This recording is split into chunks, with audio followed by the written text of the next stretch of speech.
You should just know that she is a bit of a brat. I really think that it was just a perfect act of evil that was almost executed in broad daylight. Rises up. Now, he didn't do it himself exactly. He hired a badass named Brian Friedman, and he has badass women like me defending him. Blake Lively is freaking out as the judge exposes her entire scheme with devastating evidence from Megyn Kelly and Candace Owens. She is an egotistical bully. And she was such a brat that she wanted to control every scene, wanted to see all the dailies, wanted to do her own cut and did her own cut of the movie. All this is very unusual for just an actress in the film. She imagined she could ruin Justin Baldoni with fake claims, but little did she understand he developed true loyalty, not just with fans, but with significant supporters. She's just very sarcastic and snarky and just didn't come across well. And Candace Owens, she's not letting this pass. That she has proven herself not to be a kind person, okay? Blake Lively felt she could cry her way into a courtroom, play the victim, and walk out as Hollywood's next feminist martyr. Instead, she's standing knee-deep in a catastrophe of her own design, and not even her access privilege can save her. I'm just shocked at how many lies were told. This woman went after Justin Baldoni, the director of It Ends With Us, with some of the most over-the-top charges imaginable: harassment, misconduct, and even planting media smears against her. So her reputation, you could say, last year completely tanked. And it didn't seem like it was going to be salvageable because that's how the internet works. Once they start to see who you are, they don't tend to forgive you. But here's the problem. Her narrative is splitting apart quicker than Gossip Girl's ratings in its last season. Blake assumed that merely because she's been America's favorite blonde for decades, she could toss out some poor me statements and get away with it. Well, Candace Owens wasn't having it. She was a significant Owens revealed a pile of metadata receipts proving that Blake plotted this entire case in advance. Not only did she apparently organize her legal attack, but she also manipulated the press to shape the story before she even stepped foot in court. Essentially, I walked you through the New York Times metadata and showed you that this woman had posted on X and essentially just like blared it out to the world. If she had put as much effort into her acting career, maybe we wouldn't all still remember her best performance as a girl who wore a lot of fancy coats while narrating blog articles. That she has proven herself not to be a kind person, okay? And that's largely due to the fact that she is a modern feminist, which means that she grew up wealthy, her life has been perfect, and so she has to create struggle where there just isn't. But let's get to the greatest part. Blake Lively, in all her entitled power-tripping magnificence, believed she could quiet Baldoni and his legal team with a gag order, as if this was some scripted play where she controls the vocabulary. The judge, not impressed, dismissed the gag order. The evidence against her is so overwhelming that the court wants every small detail to be released. Brian Friedman says, due to public interest in this case, we have now stumbled upon this, and we're therefore amending this because we think that it shows that she was plotting before. And now that Baldoni has slammed her with a $400 million defamation lawsuit, she's realizing this isn't just a PR game. It's a financial nightmare that she simply cannot win. And let's not forget how Hollywood, social media, and the press are turning against her at record speed. The same Hollywood that generally rushes to back any actress crying foul is surprisingly quiet about this catastrophe. She has a track record of being difficult to work with, well established before Justin Baldoni was ever in the picture. The public, much worse, social media is clowning her continuously, labeling her fake lively, while ripping apart every contradiction in her allegation. And the frosting on top, Ryan Reynolds and Taylor Swift were brought into the controversy. Blake's A-list status was designed to shelter her. However, her two most powerful pals are now PR liabilities.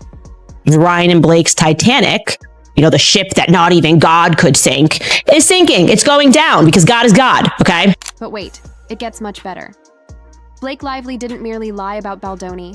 She built an entire bogus scenario with the media. And who proved it? Candace Owens, of all people.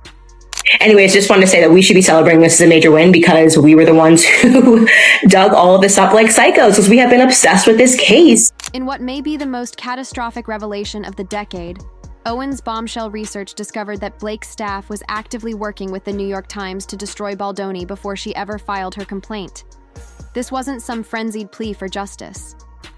We want a judge to see our side of things. Girl, goodbye. Like, just goodbye. It's like the fakest thing ever. She's now fake lively, crying Reynolds. This was a calculated takedown. The metadata timestamps from the NYT article suggested it was pre-written, which shows Blake's PR department was arranging a full-blown hit piece in advance. The item dropped on December 21st, 2020, suspiciously, in perfect time with Blake's complaint. Coincidence? Yeah, definitely. Yesterday on Friday, Brian Friedman, Justin Baldoni's lawyer, amended their lawsuit against Blake Lively, and they included the New York Times data. Owens came in ready with a 168-page dossier of damaging evidence. We're talking text messages, emails, and receipts, all revealing discrepancies in Blake's claims and clear proof that she was manipulating the media. The degree of purposefully contrived dishonesty here is so great that it makes Amber Heard's courtroom antics look insignificant. In this case, from Baldoni, it is 224 pages longer than the original 179-page complaint. It is now a consolidated action, meaning that Baldoni's lawsuit against Lively and Ryan Reynolds in the New York Times and her suit against him will all be joined together as one. This was approved by the court. Blake attempted to dominate the media narrative like she was directing her own movie. She wanted to be the moral lady fighting back against injustice. Instead, Owens's inquiry blew up in her face, showing she was preparing a PR smear campaign before she even filed the complaint. Now, I want to make something very clear to you. She filed a complaint at first, not a lawsuit. Okay, so on December 20th, she had filed a complaint with the Californian Civil Rights Department. Imagine trying to pull off a massive Hollywood scam and getting discovered by a talk show host armed with screenshots. Blake actually thought she could play 4D chess, but she didn't grasp she was using a game board from the dollar shop. Blake Lively would have expected. Instantly, Hollywood floods in. Me Too has been resurrected. They're giving statements.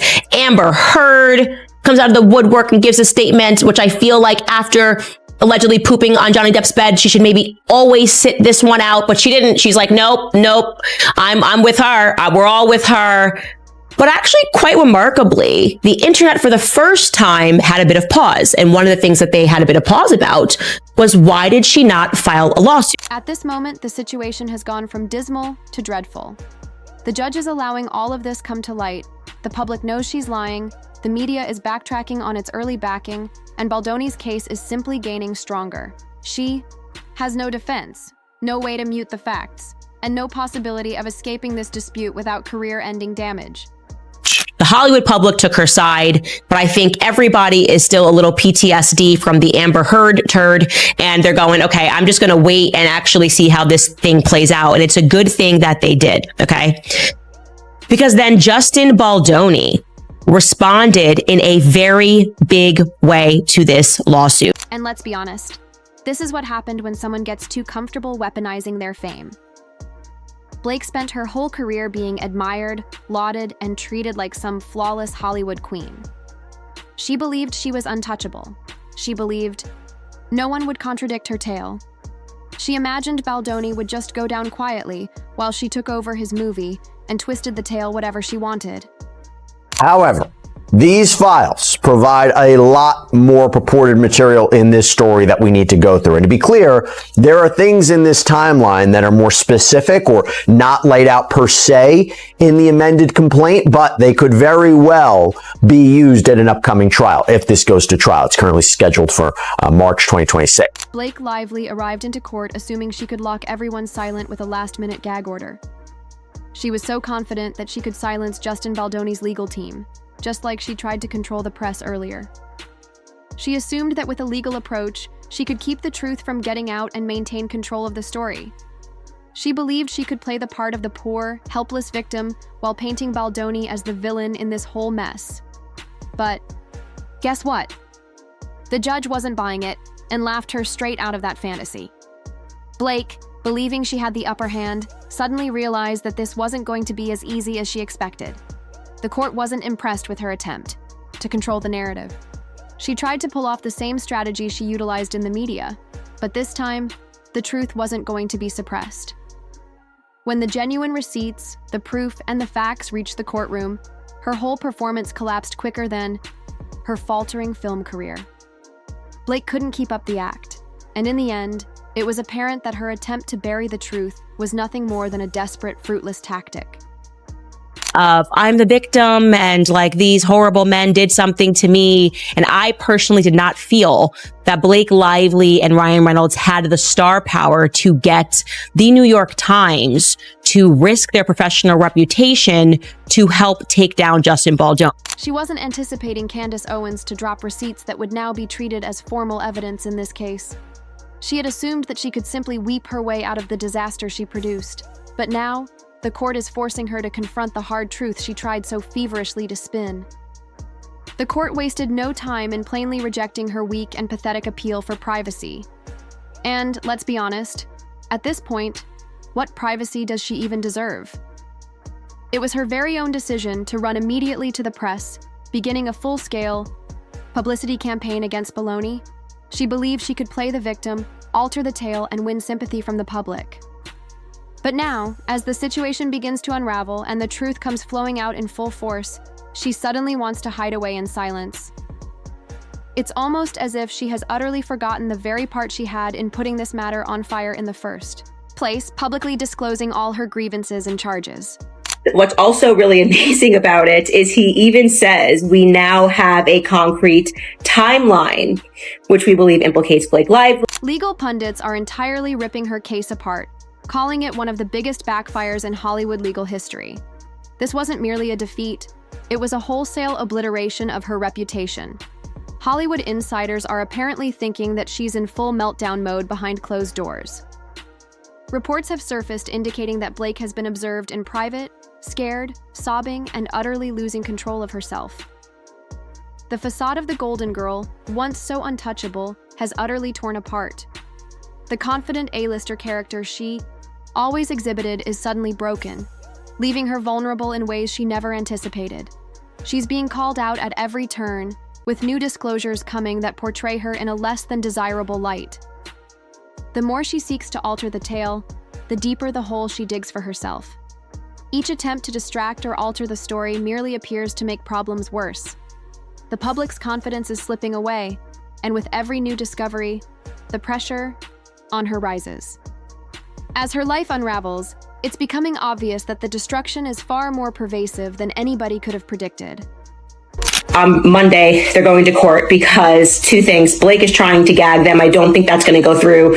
How can you try to say you're playing this in the press when the entire reason we got here was because you tried to play this in the press? Like, you went to the New York Times to try to take him down and to set a public narrative. And as if this wasn't horrible enough, let's speak about her wonderful hubby, Ryan Reynolds. Or, as the internet has already started referring to him, Crying Reynolds. Yes, Ryan Reynolds, formerly famous for his charm and hilarious qualities, has found himself in an exceedingly uncomfortable position.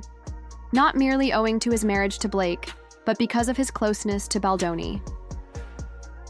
Ryan Reynolds was once great buddies with Baldoni, the two attending fundraisers, Hollywood parties, and even publicly complimenting each other in interviews. This wasn't some casual acquaintance. No, this was a deep, sincere friendship. The type that gets folks believing they're nearly inseparable. But things have taken a serious turn. As soon as Blake filed her lawsuit, things turned. And just like clockwork, the second she took that step, Baldoni flipped from being a friend to a monster in Ryan's eyes. It was almost like the shift happened overnight. The internet has been buzzing, pointing out the remarkable difference in how Reynolds has distanced himself from Baldoni. What formerly seemed like a strong connection has suddenly become something totally different, leaving fans and outsiders wondering what really went down behind closed doors. Was Justin didn't harass Blake. Blake was interested in wresting control of this movie away from Justin, who was the director and the producer. She was just an actress in it. Ryan didn't merely remove himself from Baldoni, he went into attack mode. Calling Baldoni a predator and organizing Hollywood against him, it was a full 180 overnight. A man he had publicly respected and supported for years was suddenly the worst person alive. What could have possibly altered so dramatically? Oh wait, Ryan, your wife needed a villain, so you stepped up and played the part. It's as easy as that. In a second, Ryan's whole worldview altered, and so did his status in the Hollywood system. His changing viewpoint wasn't just about staying by his wife, it was about taking a bold stand against someone he had considered a colleague. It's hard to realize how rapidly things turned sour. Blake believed she was untouchable. She assumed her media ties and rich acquaintances would carry her through this crisis, allowing her to come out on top unharmed. But now, she's teetering on the point of a devastating career wipeout. At this point, Blake has no one to blame but herself. She wanted a media storm, and she got one, but it wasn't the one she was anticipating.